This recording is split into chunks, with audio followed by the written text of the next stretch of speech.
Ang ganda pa rin talaga. I'm so happy with my DJI Osmo Pocket 3. Sobrang worth it ng investment na to. Although hindi ko siya masyado pang ginagamit as much as I can. Kasi I'm still preferred using my phone.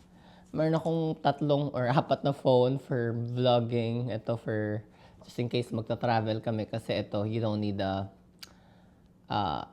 meron pa rin siyang SIM card. Ano lang to, iPhone mini 12. So, just in case magta-travel kami abroad, I don't want it to bring my phone. Ito, dalhin ko to kahit mawala ito. So, hindi ako masyado mag-worried kasi this is just like an extra phone. Unlike this one, ito, pinalitan ko siya ng casing. This is still an iPhone 14 Pro Max. This was 2023, I think. Or 2022. Medyo matagal na to.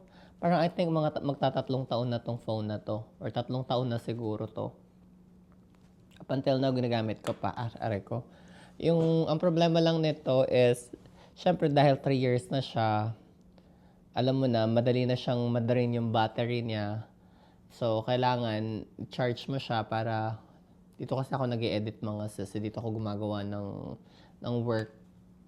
So, ang kwento ko sa inyo, magla-live sana ako this morning. Tapos, sabi ko, ikwento ko na lang.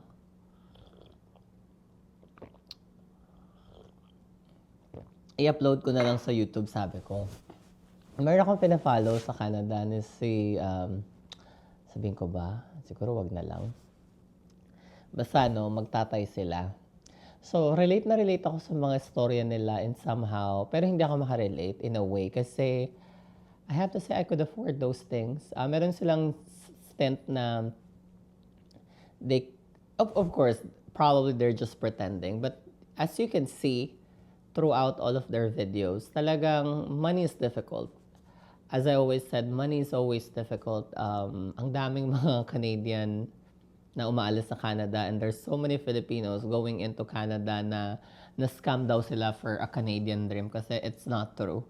Ang dami kong mga nakausap dyan na hindi totoo. A lot of them, unfortunately, up until now, hindi pa mabayaran yung mga utang nila. Tapos yung sweldo nila, minimum lang.